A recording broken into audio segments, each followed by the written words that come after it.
Lost on Elden Ring and don't know what you're doing? Let the OneToedJack help you. Today we're moving on to tip number 6 and we're going to be talking about weapon stats. Now weapon stats also have a relationship with your character stats. So what we're going to do is we're going to go into equipment, we're going to go into the right hand armament, and right here you'll see all the weapons that you've picked up around the game. Now depending on your build, you're going to want to pick the weapon that you use, right? So if you're using a strength build, that's when you go with axes, hammers, big swords, all that kind of stuff. If you're going with a dex build, chances are you're going with a katana, maybe even a curved sword or a dagger or anything like that. Now to keep it the most simple that I can, we're only going to be talking about attack power, attribute scaling, attributes required, and passive effects. The first thing I want to get out of the way is attack power. These are your basic stats to see how strong the weapon is, how much damage it does. The more you upgrade your weapon, the higher your attack power is going to get, which is pretty basic stuff. Now the attribute scaling and the attributes required is where it gets a little tricky. So the attribute scaling shows you what your weapon is going to scale with the best. So in this case, this dragon scale blade has a strength scaling of D and a dex scaling of C, which means it probably scales better with dex. So the higher your dex is on your character build, the better this weapon is going to scale and output damage. That's not to say it won't scale with strength, but it'll probably be better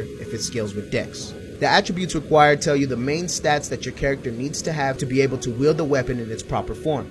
In this case, this weapon needs 12 strength and 20 dex. As long as your character's build meets those stats, you'll be able to wield this weapon. In this case, the blasphemous blade requires me to use strength at 22, dex at 15, and my faith at 21.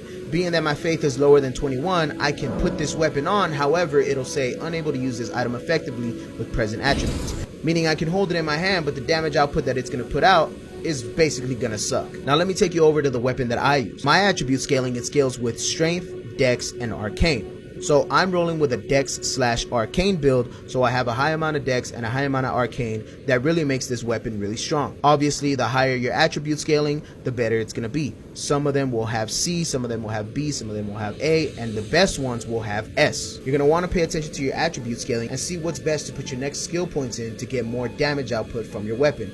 In this case, I should be putting points into dex because that's what it scales with the best compared to all the other attributes that it scales with, which is strength and arcane. Now the Rivers of Blood weapon also has a passive effect which causes blood loss buildup by 76, which essentially means that the more I hit an enemy, the more their imaginary bleed meter is going to build up, and eventually when it fills up, it'll cause them a huge chunk of health loss. There's other types of effects, so just mess around with them and see which one you like the best. That's all I have for weapon stats, guys. I'll have another video going into weapon upgrades and how it affects your attribute scaling, which is a little bit more confusing. I don't want to jam it all into one video and get you guys super confused. I just want to go down through the basics so that you guys get at least a little bit of a gist of what's going on. Make sure to follow the account for more Elden Ring tips and tricks, and thank y'all. OneToedJack out.